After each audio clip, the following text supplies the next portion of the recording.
સમાચારોની શરૂઆત કરીએ। મોરબીમાં વિદ્યાર્થીઓએ પબજીના રવાડે ચડ્યા છે। સરદાર બાગમાં વિદ્યાર્થીઓ પબજી રમતા દેખાયા। શાળા કોલેજમાં ગુલ્લી મારી વિદ્યાર્થી પબજી રમતા દેખાયા છે। પબજીના ચસ્કે ચડતા યુવાધનનું ભવિષ્ય પણ અંધકારમાં છે। તંત્ર, વાલી અને શાળા કોલેજે જાગૃત થવાની પણ એટલી જ જરૂર છે, કારણ કે આ દ્રશ્યો સામે આવ્યા છે। મોરબીના વિદ્યાર્થીઓ છે જે પબજી ગેમના રવાડે ચડ્યા છે। વિદ્યાર્થીઓનું ભાવિ પણ અંધકારમય છે। સરદાર બાગમાં વિદ્યાર્થીઓ પબજી રમતા દેખાયા છે। દ્રશ્યો પણ ટીવી સ્ક્રીન પર આપ જોઈ રહ્યા છો। શાળા કોલેજોમાંથી ગુલ્લી મારે છે અને વિદ્યાર્થીઓ પબજી રમે છે। અને આજ મુદ્દે સંવાદદાતા ભાસ્કર જોડાયેલા છે। ભાસ્કર, મોરબીમાં વિદ્યાર્થીઓ પબજી ગેમના રવાડે ચડ્યા છે, વિગતો શું છે? સ્કૂલના વિદ્યાર્થીઓને લઈ સાથે જ શાળા સંચાલકો શું કહી રહ્યા છે તે જણાવશો। ચોક્કસથી જે ખૂબ જ ગંભીર પ્રકારની જે સમસ્યા કહી શકાય કે ઓનલાઈન ગેમ અને તેમાં પણ ખાસ કરીને જે પબજી ગેમનું વળગણ છે તેને લઈને જે વિદ્યાર્થીઓ, શાળાના અને કોલેજના વિદ્યાર્થીઓ છે તેમજ યુવાધન છે તે આ ગેમના રવાડે ચડીને ભણવાને બદલે મોરબીના જે સરદાર બાગ બગીચો છે, ગાર્ડન છે, તેમાં સમય પસાર કરી રહ્યા છે અને શાળા અને કોલેજોમાંથી ગુટલી મારીને અહીં ગેમની મજા મારતા નજરે પડી રહ્યા છે। ત્યારે આ બાબતે જે શાળા અને કોલેજના સંચાલકો છે તેમના દ્વારા પણ જણાવવામાં આવેલું છે કે અવારનવાર ચેકિંગ કરવામાં આવતું હોય છે। આજુબાજુના જે બગીચાઓ હોય છે કે આવી જગ્યાઓ હોય છે, જાહેર જગ્યા, ત્યાં ચેકિંગ કરવામાં આવતું હોય છે અને વાલીઓને જાણ પણ કરવામાં આવતી હોય છે, પણ છતાં પણ વાલીઓ દ્વારા આ મામલે કોઈ ગંભીરતા દાખવવામાં આવતી નથી અને પોતાના બાળકો છે તે કઈ જગ્યાએ સ્કૂલે પહોંચ્યા છે કે નહીં, કોલેજે પહોંચ્યા છે કે નહીં, તેનું કન્ફર્મેશન લેવામાં આવતું નથી, જેથી વાલીઓએ પણ આ બાબતે જાગૃત થવાની ખાસ જરૂર જણાઈ રહેલી છે। જી ભાસ્કર, જોડાવા બદલ આભાર આપનો। તો મોરબીમાં વિદ્યાર્થીઓ પબજી ગેમના રવાડે ચડ્યા છે અને આજ મુદ્દે ન્યૂઝ વોરૂમથી વિજય દેસાઈ જોડાયા છે। વિજય, વિદ્યાર્થીઓ પબજી ગેમના રવાડે ચડ્યા છે, તેમનું ભાવિ એટલું જ અંધકારમય। ધ્રુવિશા, એ વિદ્યાર્થીઓના ભાવિનો સવાલ નથી, પરંતુ એ દેશના ભાવિનો સવાલ છે, કારણ કે વિદ્યાર્થી પણ આ દેશનો એક નાગરિક છે જે ભવિષ્યની અંદર દેશ માટે પોતાનું યોગદાન આપવાનો છે।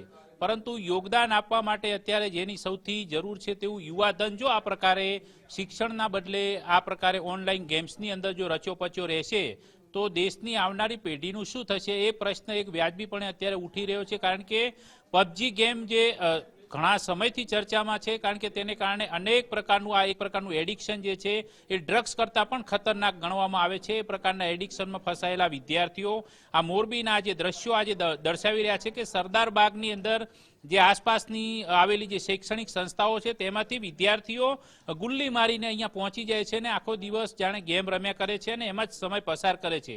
એમને ખ્યાલ નથી હોતો કે કલાકોનો કલાક એમના ક્યાં વીતી રહ્યા છે, પરંતુ મા બાપ એમને શિક્ષણ મેળવવા માટે ઘરેથી શાળાએ કે કોલેજે મોકલે છે અને વિદ્યાર્થીઓ મિત્રોની સંગતની અંદર બેસીને માત્ર ઓનલાઈન ગેમ્સની અંદર રચ્યા પચ્યા રહે છે। પરંતુ તેના કારણે વિદ્યાર્થીઓને શૈક્ષણિક રીતે તો નુકસાન જઈ રહ્યું છે, પરંતુ દેશની અંદર પણ ક્યાંક યુવાધનની બરબાદીનો આજે એક કિસ્સો છે તે વધી રહ્યો છે અને તેના કારણે દેશને પણ નુકસાન થઈ રહ્યું છે। એટલે આ બાબતની અંદર શિક્ષણવિદો દ્વારા, વાલીઓ દ્વારા અને શિક્ષકો દ્વારા છે તે વિદ્યાર્થીઓને સમજાવવામાં આવે, તેમને સમજાવવા માટેના પ્રયાસ કરવામાં આવે, એ માટેનું માર્ગદર્શન આપવામાં આવે અને એ હેતુલક્ષી શિક્ષણ આપવામાં આવે તો આ પ્રકારની બદીઓથી તેમને દૂર રાખી શકાય છે। અન્યથા આ પ્રકારે દેશનું યુવાધન જો આંકડે બેસીને માત્ર રચુપચું રહેશે, યુવાધન ઇન્ટરનેટની માયાજાળમાં ફસાયેલું રહેશે તો દેશને પણ નુકસાન થશે। ધ્રુવિશા, વિજય, જોડાવા બદલ આભાર આપનો। મોરબીમાં વિદ્યાર્થીઓએ પબજી ગેમના રવાડે ચડ્યા છે। સરદાર બાગમાં વિદ્યાર્થીઓ પબજી રમતા દેખાયા છે। શાળા કોલેજમાં ગુલ્લી મારી અને વિદ્યાર્થી પબજી રમે છે। જોકે જે ઉંમરે શિક્ષણ મેળવવાનું હોય છે, વાલીઓ કે જે તેમના બાળકોને શિક્ષણ મેળવવા માટે શાળા કોલેજમાં મોકલે છે, પરંતુ આજ વિદ્યાર્થીઓ ગુલ્લી મારે છે શાળામાં અને બાદમાં પબજીના રવાડે ચડે છે। જોકે સોશિયલ મીડિયાનું એડિક્શન પણ ગણાવી શકાય, જે ખૂબ જ ગંભીર અને ચિંતાજનક બાબત છે। આ સાથે વાલીઓએ પણ જાગૃત થવાની જરૂર છે, તો શાળા સંચાલકોએ પણ એટલું જ જાગૃત થવાની જરૂર છે।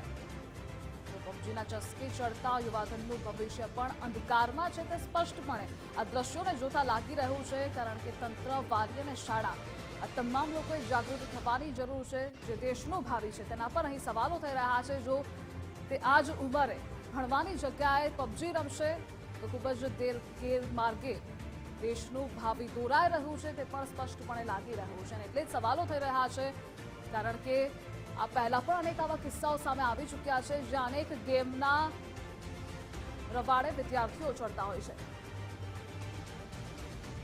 અને આજ વખતે આપણી સાથે ધર્મેન્દ્રભાઈ પ્રિન્સિપલ શાળાના જોડાઈ ગયા છે. ધર્મેન્દ્રભાઈ, ગુજરાત ફર્સ્ટમાં આપનું સ્વાગત. જે વિડીયો સામે આવ્યો છે મોરબીનો, સરદાર બાગમાં વિદ્યાર્થીઓ પબજી ગેમના રવાડે ચડ્યા છે. જે ઉંમરે તેમને શિક્ષણ મેળવવાનું છે એ ઉંમરે તેઓ આવા ગેમના રવાડે ચડી ગયા છે. આ દેશનું ભાવિ અંધકારમય છે તે લાગી રહ્યું છે. આપનું શું કહેવું છે? કારણ કે આપે પણ વિદ્યાર્થીઓને ગેરમાર્ગે નહીં પરંતુ એક સાચી રાહ દેખાડવાની છે. યસ મેમ, અમે દરરોજ હાજરી લઈ છીએ, પેરેન્ટ્સને ફોન કરી છીએ અને પેરેન્ટ્સને બી અહીંયા બોલાવી છીએ કે તમારું બાળક છે એ કોલેજે આવ્યું નથી, તો એના પેરેન્ટ્સ બી અમને મળવા આવે છે. દરરોજ અમે કરી છીએ અને અહીંથી હું અને મારા સ્ટાફ પણ અઠવાડિયામાં 3 દિવસ અમે દરરોજ, જો કે દરરોજ જાય છીએ. સરદારબાગ છે, બાજુમાં સુપર માર્કેટ છે, બસ સ્ટેન્ડ છે, ત્યાં અમે રાઉન્ડ મારી છીએ. અને અહીંયા જે શૈક્ષણિક સંકુલ જે છે આજુબાજુ, અમારે એક કોલેજ નહીં પરંતુ બીજી અન્ય 3 કોલેજના વિદ્યાર્થીઓ તેમજ બહારના વિદ્યાર્થીઓ, ઘણા બધા વિદ્યાર્થીઓ બહારથી આવતા હોય છે. બધા સરદારબાગ છે, બસ સ્ટેન્ડ છે, ત્યાં બેસતા હોય છે. અમે સ્ટુડન્ટને બી બોલાવીને, અમુક સ્ટુડન્ટ જે નથી અભ્યાસ કરવા માટે આવતા એ લોકોને અમે LCB આપી દીધી છે અને પેરેન્ટ્સને બી અમે એને કહી છીએ કે તમે આ તમારા બાળક આજે સ્કૂલે કે કોલેજે આવ્યું નથી. જી ધર્મેન્દ્રભાઈ, જોડાવા બદલ આભાર આપનો. તો શાળા કોલેજોમાંથી ગુલ્લી બારી આજ વિદ્યાર્થીઓ પબજી રમે છે અને આવી જ ગેમના રવાડે ચડી ગયા છે, જેના કારણે ગંભીર સવાલો તેમના ભવિષ્ય પર પણ થઈ રહ્યા છે.